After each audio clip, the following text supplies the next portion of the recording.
Corporações. 8 horas e 43 minutos. Repita. 8h43, estamos de volta com a edição desta sexta-feira. Eu, Lícia Viana e Virginia Celli no comando, agradecendo sua audiência, sua companhia e também sua interação no nosso canal do YouTube da Jovem Pan News Natal. A gente já retoma aqui nosso bloco de entrevistas, porque o Jornal da Manhã recebe a partir de agora o senador Rogério Marinho, também líder da oposição. Ele vai falar sobre os planos do PL para as eleições municipais e também toda a sua atuação como líder da oposição no governo federal do presidente Lula. Senador, seja muito bem-vindo. Bom dia. Bem, bom dia, Alice, bom dia, Virginia, e bom dia, ouvintes da Jovem Pan. Internautas também, né? A gente está aqui numa espécie de TV, né, no YouTube. Estamos à disposição para conversarmos um pouco aí a respeito do nosso estado, do Brasil, do Nordeste e da nossa atuação lá no Senado ontem, inclusive, ontem, aliás, nós nos afastamos aí por 4 meses, numa licença sem remuneração.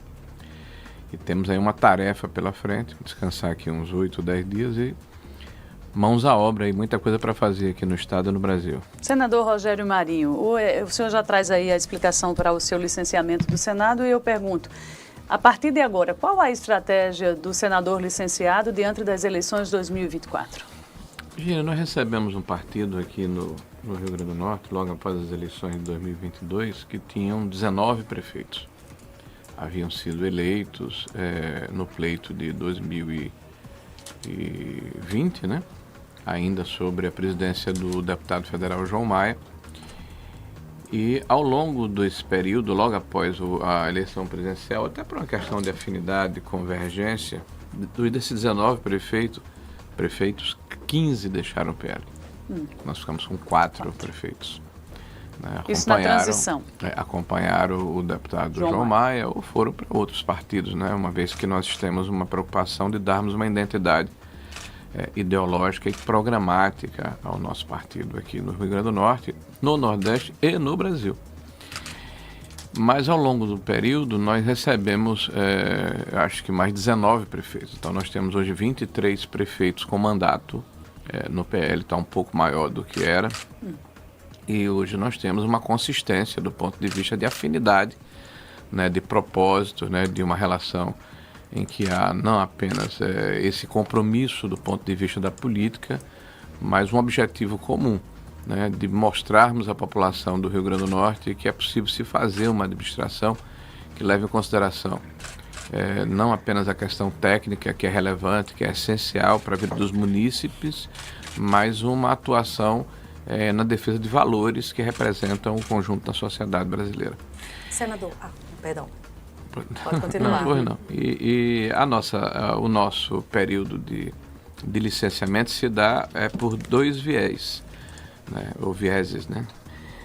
Primeiro, nós temos aí uma preocupação de fortalecermos o partido aqui no Rio Grande do Norte, né, e vamos trabalhar na campanha eleitoral, vamos percorrer o estado. Nós estamos com quase 80 candidatos a prefeito e vice-prefeito, chapas majoritárias.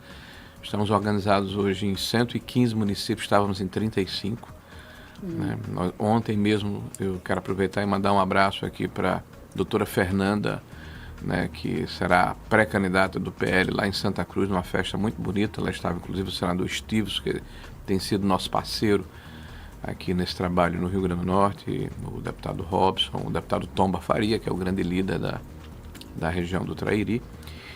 E também esse trabalho necessário de organização partidária no Nordeste do Brasil e nos demais estados da federação. Daqui a mais 30 dias haverá uma convenção do PL e eu serei alçado a uma posição no Diretório Nacional, onde teria uma missão de organização partidária que levará em consideração 2024, mas é um preâmbulo para 2026. O PL tem uma missão de se organizar para fazermos o maior número de senadores da República, de deputados federais, sempre levando em consideração a necessidade de termos uma identidade. O que é que nós somos, o que é que nós representamos, o que é que nós defendemos, e qual é a afinidade que nós temos com uma parte expressiva da população que hoje, inclusive, não vota no PL. Se você perguntar, Virginia e Lícia, a um cidadão que mora, por exemplo, no interior de Jucurutu, se ele é a favor de invasão de terra, ele vai dizer que é contra. Se você perguntar se ele é a favor do aborto, ele vai dizer que é contra. Se você perguntar se ele ama o país dele, ele vai dizer que ama. Se você perguntar se ele é a favor do mérito na administração pública, ele vai dizer que é a favor do mérito da administração pública. Se você perguntar se ele defende a liberdade, ele vai dizer que defende. Então, por que ele está votando no PT? Por que ele vota em Lula? Onde então, estaria é uma a falha questão aí dessa comunicação? É uma então? questão que é uma responsabilidade nossa, né? De darmos uma maior nitidez programática a quem nós somos.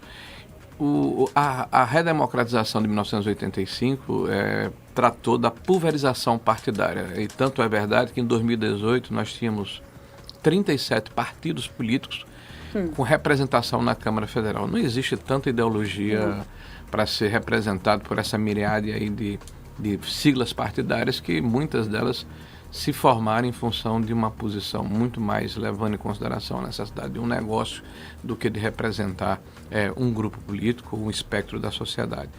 A legislação aqui, a partir de 2018, passou a ser implementada no Brasil, reduziu em 22 para 14 partidos, de 37 para 14. Né? Eram 13, inclusive, que é o número Asiago. Aí houve uma recontagem em Mato Grosso do Sul e o Partido Avante conseguiu esse mérito. Mudar esse número. Foi para 14, né? Foi uma providência divina nesse aspecto. Aí você tem hoje, entre federações, fusões partidárias e siglas aptas a disputar as eleições de 2024, alguma coisa como 18, 19 agremiações. E partidos políticos aptos, 14, porque tem que ter hoje um número X de votos em 9 estados da federação para ter direito a fundo partidário e tempo de TV. Então a ideia é chegar em 2026 com 10, em 2030 com 6. Também tem um partido de direita, um de esquerda, de centro-direita, centro-esquerda, 2 de centro, ou um partido gourmet. E o PL é a direita no Brasil. Senador, seja bem-vindo mais uma vez. Desculpe a longevidade. Não, mas o senhor explicou aí para a gente entender esse momento. É verdade. O PL tem apresentado pré-candidaturas em cidades estratégicas, com grandes colégios eleitorais, como Mossoró e Parnamirim. Inclusive com disputas acirradas, como Mossoró, que tem um prefeito, que é Alisson Bezerra, que é altamente aprovado pela população. Qual a estratégia que o PL pretende adotar para abraçar esses públicos que ainda estão assim indecisos, vamos dizer assim? Isso na verdade, a nossa preocupação é com 26, mas passa por 24. Então, cada município tem uma estratégia diferente, dada a especificidade do local. Né? Aqui em Natal, por exemplo, nós confluímos para uma candidatura do Paulinho Freire, que é do União Brasil.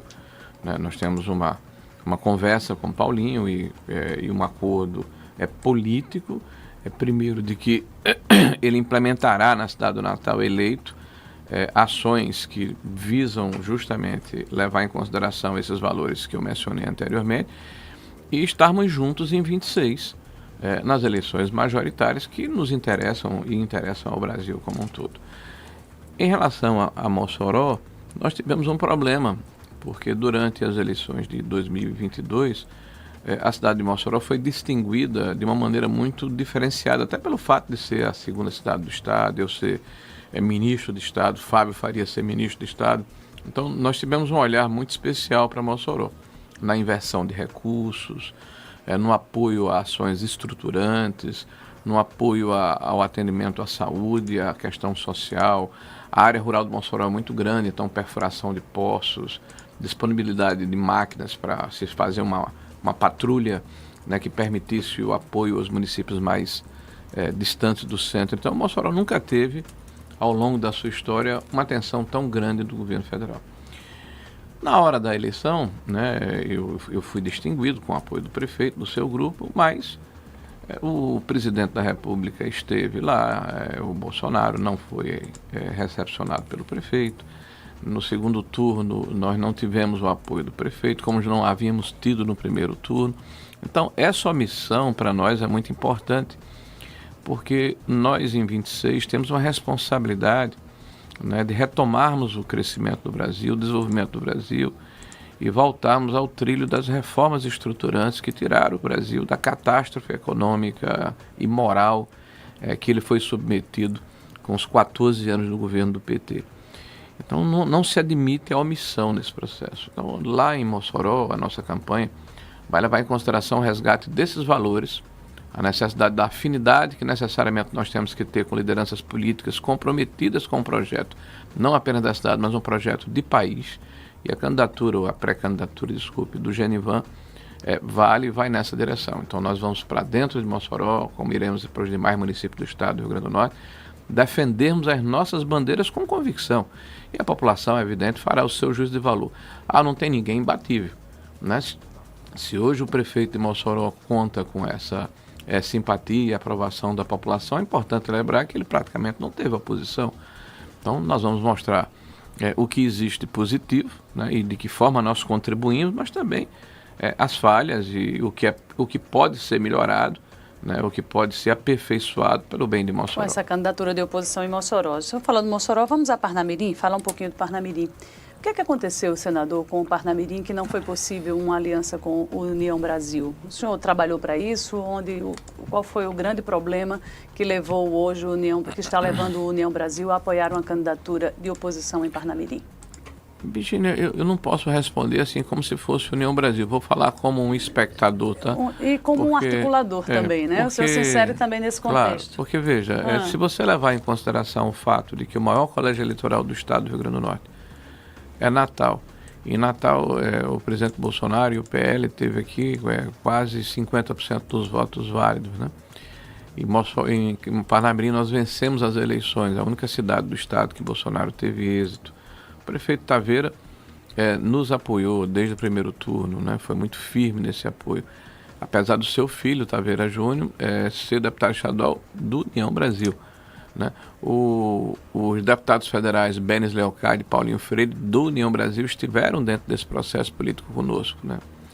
Então, para nós foi uma surpresa muito grande. O presidente do partido conduziu o partido no sentido contrário do sentimento do seu partido.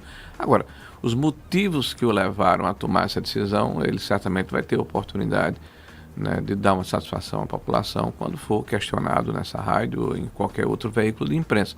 Me pareceu que faltou reciprocidade, né, nessa relação, mas eu não tenho dúvida que Paulinho Freire, que Benes Leocádio, que Taveira Júnior, que são aqueles que têm voto, que têm mandato, que têm representatividade, que têm legitimidade dentro da União Brasil, vão estar ao lado da candidatura de Salatiel de Souza. O senhor fala em reciprocidade porque aqui o partido está apoiando um nome aqui na capital. Chegamos a Natal, né? Apoia um nome que saiu do União Brasil, que é o deputado Paulinho Freire. E foi muito criticado por isso, porque na nossa opção pela relação com Paulinho Freire, além de todo o conhecimento que nós temos há mais de, sei lá, não posso nem dizer aqui, mas quase 50 anos que eu conheço Paulinho Freire, desde o Marista, né, dos bancos escolares, né, eu levei em consideração também o fato de que, num determinado momento de 2023, a candidatura mais forte que tínhamos do General Girão,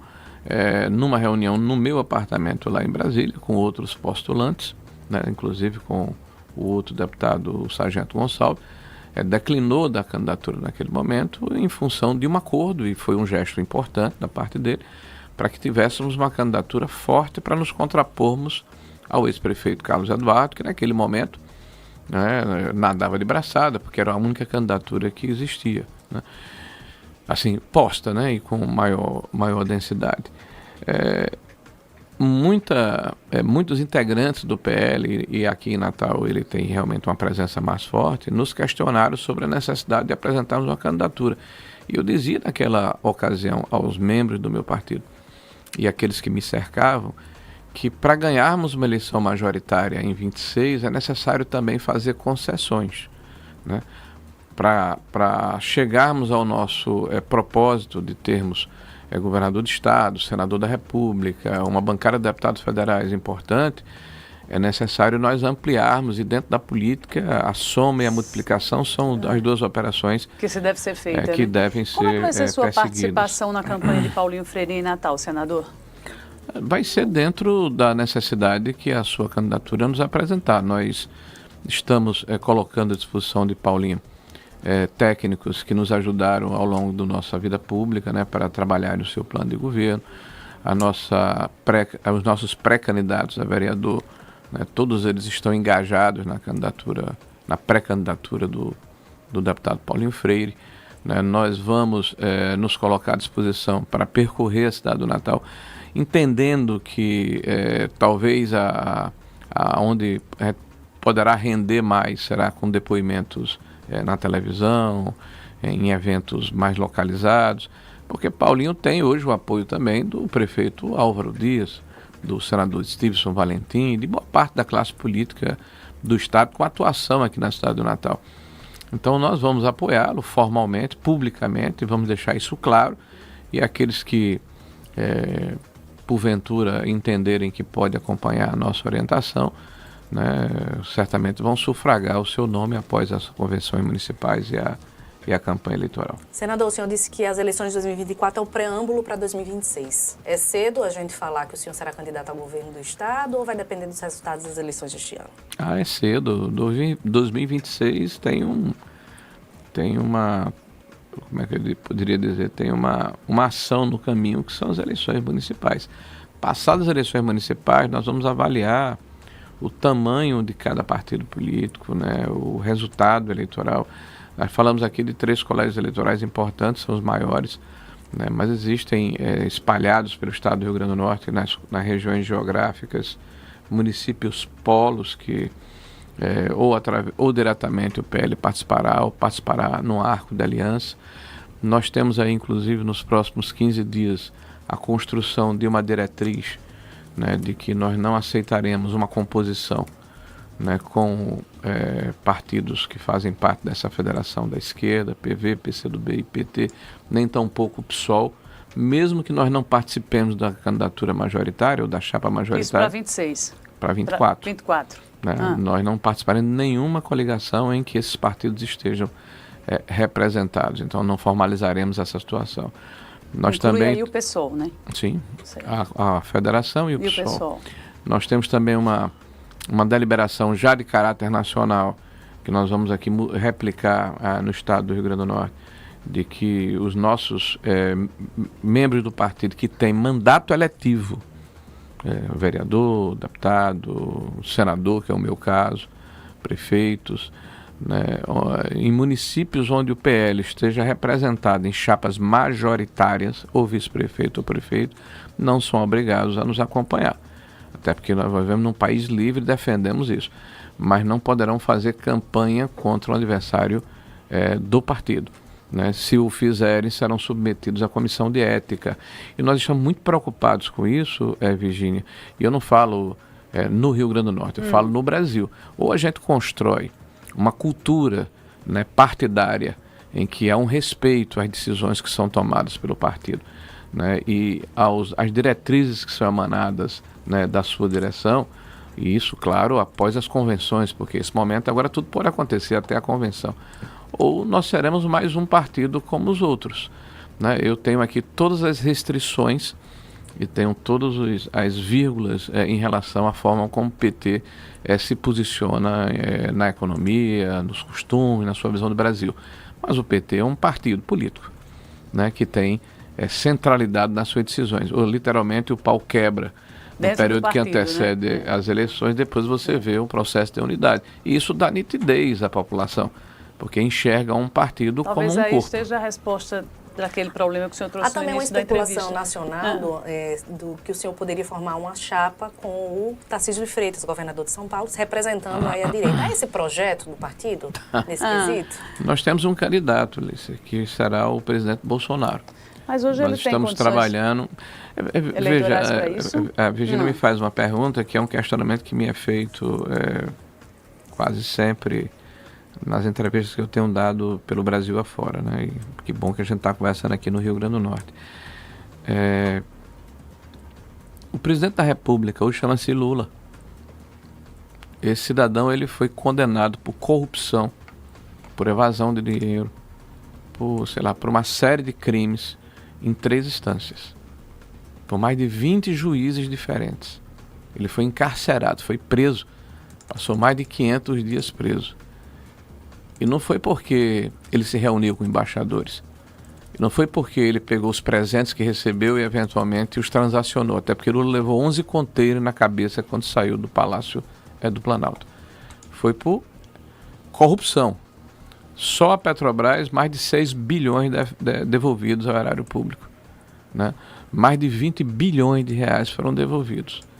Né? E esse cidadão hoje é presidente do Brasil. Então, o presidente Bolsonaro, aquele com quem nós temos afinidade e defendemos, ele foi declarado inelegível por uma reunião com embaixadores e por um comício feito no dia 7 de setembro ao lado de um empresário. Então, se você for fazer uma aferição das situações, você vai verificar que se um teve a possibilidade de se eleger, então as ações que estão ainda tramitando, que pedem a revisão dessa pena, até porque não transitou em julgado, são perfeitamente possíveis de serem alcançadas. Então, a possibilidade de anulação das sentenças dadas nas instâncias atuais, elas já trabalham para serem derrubadas? Nós acreditamos que a Justiça fará justiça e permitirá que o presidente Bolsonaro seja candidato. Senador Rogério Marinho, ontem no Ceará o presidente Lula se reuniu a portas fechadas com os governadores do Nordeste e as informações que circulam é tentar mudar a imagem do presidente e aumentar a popularidade dele na região. Mas é uma região que ele já tem uma concentração e uma base eleitoral consolidada. Como é que o senhor vê esse momento do governo Lula perante a opinião pública, as pesquisas de opinião e também as declarações que mexeram com o mercado após as críticas feitas ao presidente do Banco Central? Virgínia, o presidente do Banco Central, o Roberto Campos, com quem eu tenho, inclusive, a oportunidade de conversar, como amigo, até porque participamos do governo anterior, ele foi por 3 vezes consecutivas escolhido o melhor banqueiro central do mundo. As políticas monetárias que foram implementadas por Roberto permitiram que o Brasil, na retomada econômica pós-pandemia, tivesse níveis de inflação menores do que a Europa e os Estados Unidos. Isso não é pouca coisa, né? Mostra o acerto, a pertinência, o cuidado com a nossa política monetária, que está blindada, graças a Deus, pelo menos por enquanto, né, por uma legislação que lhe dá essa autonomia. Então, o câmbio, a inflação, né, os fundamentos, né, que fazem com que a economia tenha alguma estabilidade. Taxa de juros. Né, taxa de juros foram todas elas implementadas e trabalhadas pelo presidente Roberto Campos. Mesmo assim, o presidente Lula e os seus principais assessores e porta-vozes do ponto de vista da política têm sistematicamente criticado o presidente Roberto Campos e o pressionam para que ele baixe juros como se isso fosse uma vontade de um cidadão e não a questão da conjuntura econômica de um país. O presidente Lula, ele implementou 3 ações que, se você me permitir, para que os nossos ouvintes possam entender um pouco, né, que colocaram o Brasil numa armadilha autofágica, ou seja, nós estamos nos canibalizando. O primeiro, quando da transição em 2022, se implementou uma PEC chamada PEC da Transição, mas foi a PEC do fim do mundo, né, onde se aportou mais de 200 bilhões de reais ao orçamento de 2023, sem previsão de receitas novas e sem corte das despesas que estavam consignadas no orçamento do ano subsequente. Além disso, ele retirou a trava que existia na lei da responsabilidade fiscal, de que o crescimento das despesas dos dois principais recursos discricionários que estão livres no orçamento, que é saúde e educação, não tivessem a amarra anterior, ou seja, seriam reajustados pelo crescimento da inflação. Ele permitiu que flutuasse e fosse acrescido o comportamento da receita. Este motivo, pela estimativa do IFE, que é o Instituto Fiscal Independente do Senado, mostra que em 2027 nós não teremos mais discricionário dentro do orçamento. Quer dizer, a parte que sobra e que não está vinculada, que permite que o governo faça investimento, vai acabar em 2027. Então já fizeram um arcabouço nato e morto. O parâmetro fiscal que foi estabelecido pelo presidente Lula é um desastre e uma bomba, eu diria uma granada sem pino no colo do governo. O segundo aspecto igualmente importante, né, que eu diria que vai confluir para o desgaste da economia, e eles sabem disso porque eles fizeram de forma deliberada, né, é o fato de que eles mudaram a política do salário mínimo e acresceram um ganho real né, de 2 anos acumulado de crescimento do PIB, além da correção da inflação.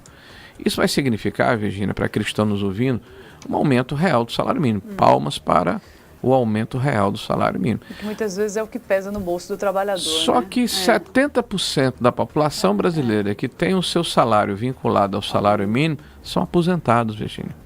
E quando você faz um aumento real, né, você de fato está passando produtividade. E pasme para quem não dá causa à produtividade. Se você pegar qualquer país do mundo e dizer, olha, a política do Brasil, do ponto de vista econômico, é aumentar a produtividade de quem não produz mais. Com todo respeito ao aposentado, daqui a pouco eu serei. Eu pergunto para o senhor, o senhor é contra que esse reajuste chegue aos aposentados? Mas não tenha dúvida, porque da maneira como está se colocando, você está fazendo um caminho transverso. Como é que você melhora a renda das pessoas?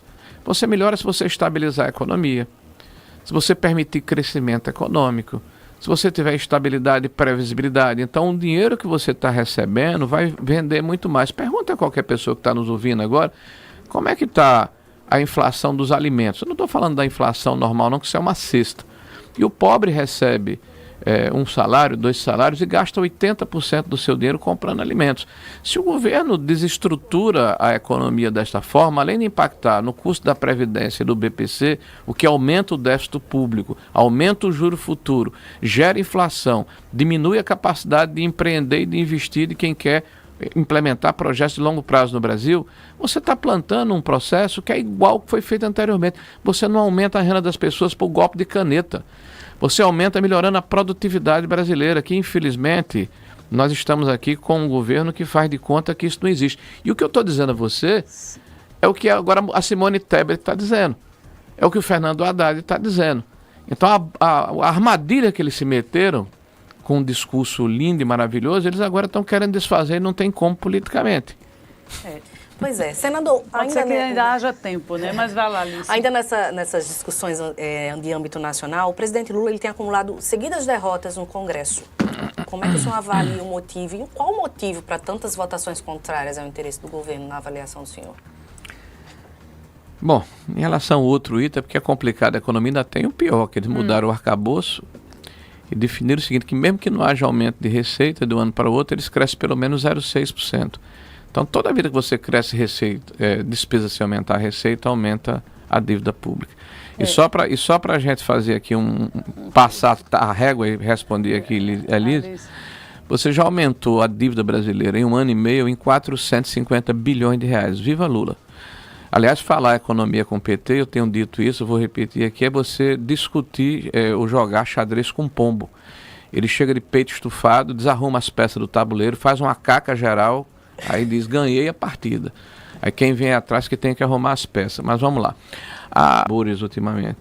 Porque o governo teima em ir na contramão do que pensa a sociedade brasileira. E o Congresso representa a sociedade brasileira.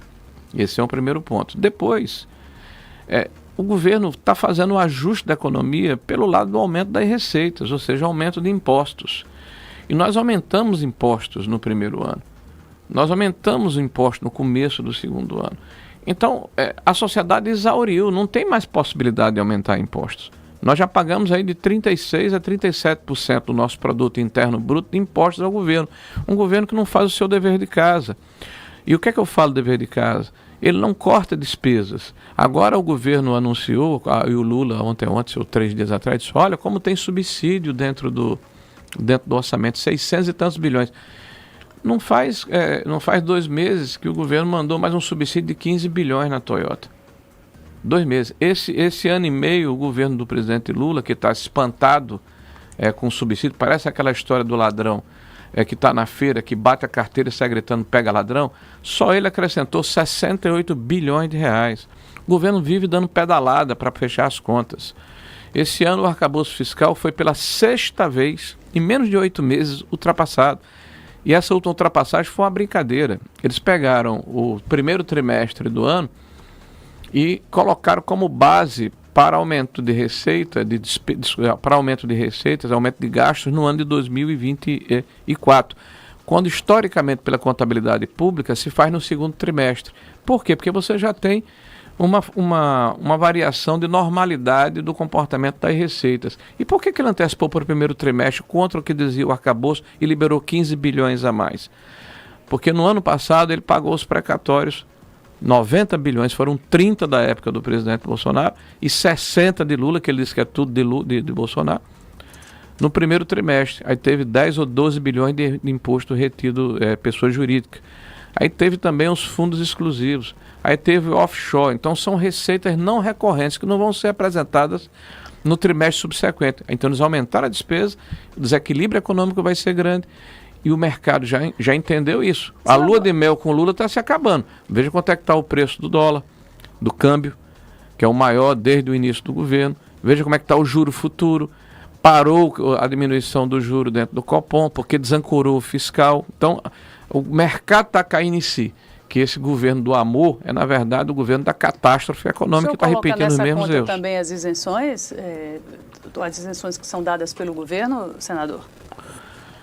Olha, nós vamos falar, Virgínia, por exemplo, do que aconteceu na reforma tributária. O governo não queria a reforma tributária, foi puxada pelo Arthur Lira. Sentou-se Arthur Lira e o Agnaldo, que é o deputado federal aqui da Paraíba, aliás, dois deputados que eu convivi e conheço bem, e abriram uma negociação com diferentes setores da economia, mas sem uma visão holística do processo. Qual foi o resultado? Fundos que foram criados, né, para enfrentar a guerra fiscal entre os estados e o desenvolvimento regional de 800 bilhões de reais em 10 anos. Ora, se nós estamos deficitários hoje, como é que você vai buscar 800 bilhões?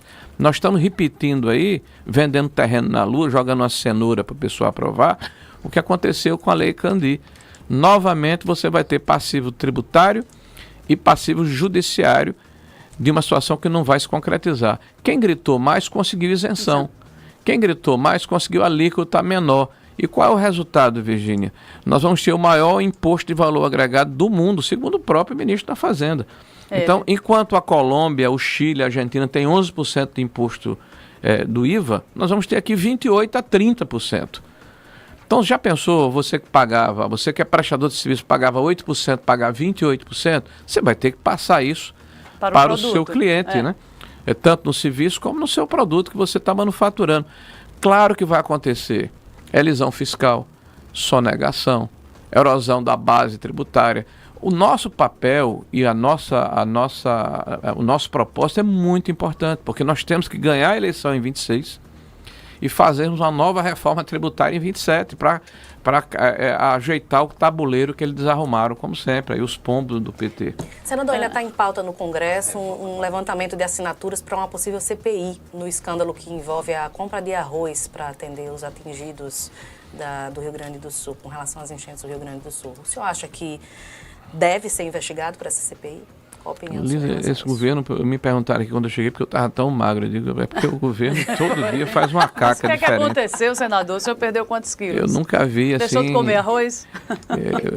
Esse governo, ele não tem nenhuma preocupação em dar satisfação a quem quer que seja. Essa questão do arroz é uma outra confusão. Ao Tribunal de Contas da União recentemente. Nós temos mais de 60 ações. Nós impetramos, Virgínia, mais de 60 ações contra ações do governo federal. Em Tribunal de Contas...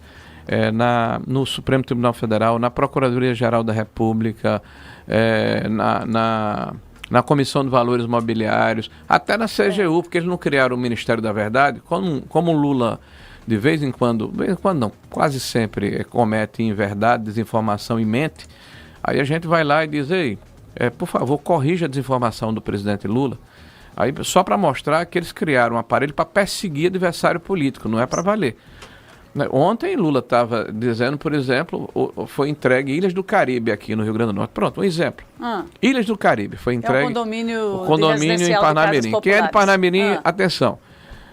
Essa obra começa há 15 anos atrás, 14 anos atrás, no famigerado PAC, que é a fumaça que o PT gosta de jogar na cara da população, para fazer o mise-en-scène que não vai para canto nenhum. Parou por quê? Porque eles começaram a obra e não tinham dinheiro.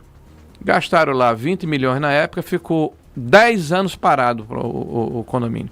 Nós restartamos o projeto quando eu era ministro do Desenvolvimento Regional. Aliás, mais 180 mil unidades habitacionais pelo Brasil, mas a Ilha do Caribe também. Aportamos 19 milhões e meio de reais. A obra foi praticamente concluída, 98%, 99% no final do governo Bolsonaro. Faltavam pequenos arremates de acabamento e questões burocráticas. Foi entregue ontem à população de Parnamirim 500 apartamentos. Lula vai aqui na rede social dele e disse, olha, é incrível como é que encontrou obras inacabadas que nós estamos entregando. Ele esquece de dizer que foi ele que gerou o problema. Ele que gerou a expectativa e frustrou a população. Ele que enganou o povo brasileiro. Ele que desvirtuou os recursos que deveriam ser aplicados ali. E nós chegamos para arrumar o que ele havia feito de errado. E ele, ao invés de reconhecer isso, continua desinformando e mentindo. É impressionante. Esse condomínio que está sendo entregue amanhã? Ontem. Foi entregue ontem. E o de Parnamirim também está nesse rol? Do Parnamirim, né? foi entregue ontem. Senador, para encerrar aqui, a gente já está chegando ao fim da nossa conversa. Vamos falar sobre eleições de 2026, que eu tenho certeza que o senhor está muito mais interessado nela do que na de 24. O senador Stevenson Valentim é seu parceiro, é seu companheiro de chapa nas eleições de 26? Olha, Stevenson é uma pessoa que eu não conhecia bem, mas eu fui a primeira pessoa que o chamou para participar da vida pública. Depois você pode perguntar a ele. Na eleição para prefeito de Natal, eu convidei para almoçar comigo, na época eu era deputado federal. Eu estava vendo a desenvoltura do senador Stevenson e disse, senador, você precisa, na época capitão da polícia. Eu acho que é importante que nós tenhamos a oportunidade de conviver com pessoas como você, né, que tem retidão na forma de agir, que são intransigentes com o ponto de vista de não conviver com a corrupção, que tem espírito público. Né? Então foi a primeira pessoa que o convidou para entrar na vida pública. Depois nós nos encontramos, eu como ministro de Estado e ele como senador da República. E agora estamos convivendo mais de perto, sentados praticamente lado a lado. Steve tem sido uma pessoa com quem nós convergimos. A maior parte dos nossos posicionamentos estão na mesma direção, estamos votando praticamente 70% dos nossos votos coincidem. São juntos. Né? Estamos juntos, estamos conversando sempre. E politicamente aqui no Estado nós estamos muito afinados. Ontem, por exemplo, nós estávamos em Santa Cruz, no lançamento da pré-candidatura de Fernanda a prefeito, e dividimos o palanque, como estamos fazendo também em vários municípios do Estado, e provavelmente estaremos juntos em 26. Tem espaço para o prefeito Álvaro Dias nessa dupla aí, Stevenson e Rogério Marinho, ou não? Como Virgínia, é que fica? Todo mundo, todo o norte rio-grandense, todo o Potiguar, que tem espírito público, que ama o estado do Rio Grande do Norte e que se propõe a retirar esse desgoverno do poder, que é a governadora Fátima Bezerra, vai ter lugar do nosso lado. Porque nós estamos hoje num estado em que, infelizmente, é colocado como exemplo de como não se governar. Né? A nossa saúde pública, a nossa educação, aliás, nós temos uma professora à frente do estado e nós estamos nos últimos lugares do IDEB. Né? Nós somos um estado que perdeu competitividade, que se compara com estados vizinhos, nós somos uma lástima. A sensação de segurança pública, na verdade, é de insegurança pública. Né? As estradas regionais, a gente sabe que saiu do Rio Grande do Norte em direção a Paraíba ou Ceará, não precisa olhar a placa de sinalização, basta ver o piso. Isso. Né? Nós somos um estado em que a governadora fala se ufanando, né? Achando que está fazendo tudo, porque está pagando salário em dia. Isso é obrigação, governador. Nós precisamos de um estado que leve em consideração a necessidade do conjunto da sociedade norte-rio-grandense, que precisa voltar a acreditar que vamos ter oportunidades, que vamos ter emprego, vamos ter renda, vamos ter desenvolvimento, vamos ter inovação. Então, todos aqueles que estiverem com esse propósito, é evidente que estarão do nosso lado. A gente pergunta por causa dos espaços nas composições das eleições de 26, mas o senhor já respondeu. Isso é muito cedo. É cedo ainda? Senador, nós temos muitas perguntas no nosso chat do canal da Jovem Pan News Natal. Infelizmente, nós não vamos conseguir ler todas, mas a gente agradece a presença, os esclarecimentos. Infelizmente, não temos mais tempo, senador, não me coloque. O Vitor está elogiando aqui o Aloysio Nunes dizendo aula de economia e como o país pode crescer, já que no governo Lula cresce a dívida pública e a corrupção. Algumas opiniões aqui no chat. Muita gente já cantando também, Rogério Marinho para governador, algumas perguntas com relação... Tem uma pergunta com relação ao ramal de Apodi. Senador, o senhor não vai passar por aqui sem dizer o que é que o senhor está assistindo nesse momento, é de especulação, mas a possibilidade aí do Avante se compor com o PSD? Está assistindo esse cenário? Tá, né? O senador Rogério Marinho não perdeu um lance na política local. Olha, eu acho que tanto o deputado Rafael Mota, o ex-deputado Rafael Mota, como o ex-prefeito Carlos Eduardo, eles, na verdade, têm muitas afinidades, né? Então, o fato de eles terem se degladiado nas eleições anteriores, para eles não tem nenhum problema. Eu tenho visto, assim, que esse pessoal faz uma curva de 180 graus com muita desenvoltura. Então, não acho nada estranho o que acontecer entre eles. Agora, eu queria só deixar aqui uma última fala. Eu gostaria muito depois de falar mais. Eu vou passar aqui quase 30 dias no Estado. Vai vir aqui outras dias, vezes. Né? Vou percorrer o Brasil. Eu serei provavelmente o secretário de organização para ajudar o PL em diversos estados da federação. Esse é o cargo que o senhor vai assumir na direção nacional, mas vou ajudar as nossas campanhas municipais. Mas, assim, uma preocupação que nós precisamos ter aqui no Rio Grande do Norte, em Natal, no Brasil, é que as eleições municipais, elas têm muito a ver com a questão local. É evidente. A gente quer saber quem vai tapar o buraco da rua, quem vai recolher o lixo. A zeladoria, né? É a zeladoria, né? Mas, olha, não dá para a gente dissociar também da postura que as pessoas necessariamente precisam ter à frente dos seus executivos municipais. Então, o Brasil hoje vive um momento de muita conflagração, né, de muita divisão. E a gente precisa entender e respeitar quem tem uma visão diferente da que nós temos. Agora, não adianta essa desumanização de um espectro de uma parte importante da sociedade brasileira. Então, nós, Virgínia, representamos aqueles que respeitam a família, né, a vida desde a sua concepção, o direito de propriedade, a liberdade, inclusive, econômica, religiosa, de opinião. Então, essa é a essência do que era e do que é o Brasil na sua maioria. Então, é evidente que nós estamos vivendo um momento de transição no mundo inteiro, né? Existem pautas identitárias muito fortes. Vamos respeitar as pessoas que pensam de uma forma e que pensam de outra e restabelecer o diálogo que é tão importante para a democracia. Senador, para a gente encerrar mais uma vez, pergunta do Gleison aqui, que está participando no chat do canal da Jovem Pan Horizontal. Sabemos que o impeachment de representantes dos 3 poderes é oportunidade política e desejo social no Senado. Quanto falta de oportunidade política para os ministros do Supremo Tribunal Federal? Eles dão motivo sempre, né? Porque da maneira como os ministros se comportam, sem dúvida nenhuma, há uma hipertrofia clara de invasão de competências, eu diria até excessos. Eu poderia aqui passar meia hora aqui no programa falando a respeito. Agora, um impeachment, Gleison, ele, pelo nosso regime presidencialista dentro do Senado da República, ele é aberto pelo presidente do Senado. Então, vejam a importância de 24 para 26. O presidente do Senado não abrirá um processo de impeachment. Não fará, o Rodrigo Pacheco não fará. Então, eu não poderei votar num processo que não está aberto. Então, especular a respeito de uma situação que não é concreta expõe, na verdade, uma intenção que precisa estar clara na hora em que houver uma maioria dentro do Congresso Nacional. Por isso que eu falo o seguinte, o voto, sem dúvida nenhuma, tem consequência. E está bom da gente votar em pessoas que dizem uma coisa quando se candidatam e no exercício do seu mandato se comportam de uma maneira diferente. O senhor é candidato à presidência do Senado, mais uma vez? Essa é uma conversa que nós estamos tendo e vai ser afunilada em outubro. Está vendo como apareceu o tempo? Está vendo? Porque eu lembrei. Não vou deixar vai acontecer em outubro após as eleições municipais. Nós temos 2 alternativas, Virgínia. Ou nós nos posicionamos no sentido de marcarmos posição, como fizemos no início dessa legislatura, ou nós fazemos um acordo para participarmos das comissões mais importantes e da mesa diretora da casa, até para tratarmos a pauta que nos interessa.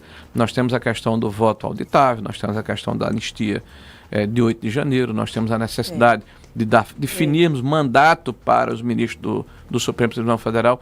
Não dá para você ter uma pessoa passar 30 anos no STF descolado da realidade objetiva da sociedade brasileira. Então, são assuntos importantes que precisam ser levados em consideração e, se nós nos compusermos, pode ser que nós possamos tracionar a pauta. Okay. Senador, nós tínhamos assuntos até eu ainda ia perguntar sobre a tese de anulação das sentenças que recaem sobre o presidente Jair Bolsonaro. Elas passam pelo ministro Alexandre de Moraes, a anulação das decisões? Só para encerrar. Agora foi. Algumas são dentro do próprio Tribunal Superior Eleitoral, que o ministro Alexandre não faz mais parte.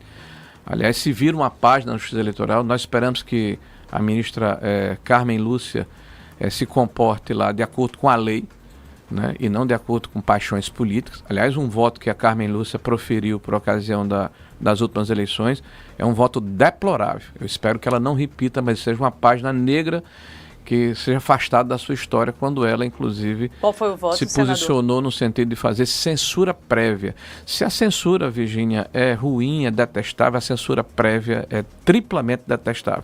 E ela votou favorável a impedir a divulgação de um documentário sobre a facada contra Jair Bolsonaro, sem sequer conhecer o conteúdo do Instituto Brasil Paralelo. Então, o que nós esperamos é que essa página seja virada, que a democracia seja exercida, que cada um seja julgado de acordo com os ditames da lei, e a lei só é boa se é boa para o meu inimigo, porque ela serve para mim também. Não pode ser uma lei seletiva só em função do espectro político de quem quer que seja.